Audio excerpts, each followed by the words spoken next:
Kenapa seseorang bisa berpikir kritis padahal tidak suka membaca buku? Gak semua orang yang jago mikir kritis itu hobi baca buku. Berpikir kritis bisa didapatkan dari beberapa sumber. Yang pertama, pengalaman hidup yang bikin otak ngeh. Pengalaman langsung justru bikin orang jadi jago mikir kritis. Misalnya, mereka sering menghadapi masalah atau situasi yang butuh solusi cepat dan tepat. Dari situ mereka belajar buat menyaring informasi, ngecek mana yang masuk akal, mana yang cuman omongan doang. Jadi pengalaman nyata itu bisa jadi guru yang gak kalah hebat sama buku. Yang kedua, kebiasaan bertanya dan berdebat. Orang yang suka mikir kritis biasanya nih juga suka bertanya kenapa dan bagaimana terus-terusan. Mereka suka ngobrol dan berdebat sama teman, keluarga, atau siapa aja. Dari diskusi itu mereka belajar buat ngelihat sesuatu dari berbagai sudut pandang, sehingga pikiran mereka makin fleksibel dan tajam. Yang ketiga, media lain selain buku. Zaman sekarang nih, informasi nggak cuma dari buku aja. Ada video, podcast, artikel dari internet, diskusi di forum, dan lain-lain.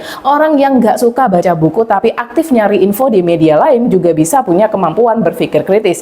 Yang penting mereka pinter milih dan memilah informasi yang masuk. Yang keempat, keinginan belajar yang kuat. Pikiran kritis bukan soal seberapa banyak buku yang kalian baca, tapi seberapa besar keinginan kalian buat ngerti sesuatu dengan benar. Ada orang yang nggak suka baca buku tapi punya rasa penasaran tinggi, selalu pengen tahu alasan dibalik suatu hal. Karena itu, mereka bakal terus mikir dan cari tahu sampai dapat jawaban yang masuk akal. Yang kelima, lingkungan yang mendukung. Kalau sehari-hari kita sering dikelilingi orang yang suka diskusi, suka ngasih tantangan berpikir atau kritis, maka kita juga bakal kebawa jadi mikir kritis. Jadi intinya berpikir kritis itu nggak melulu soal buku, banyak faktor lain yang bikin seseorang bisa punya kemampuan itu. Jadi konten kreator informasi seperti Mimin juga bikin otak makin tajam karena selalu mencari informasi yang terbaru, mencari sumber berita, dan memahami jalan cerita sebuah kejadian juga membuat otak selalu aktif. Belum lagi kalau bacain komentar netizen, walaupun kebanyakan nggak terlalu bermanfaat. Tapi ada loh beberapa komentar yang bikin Mimin tahu kualitas penonton video Mimin ini ternyata banyak yang nggak kaleng-kaleng.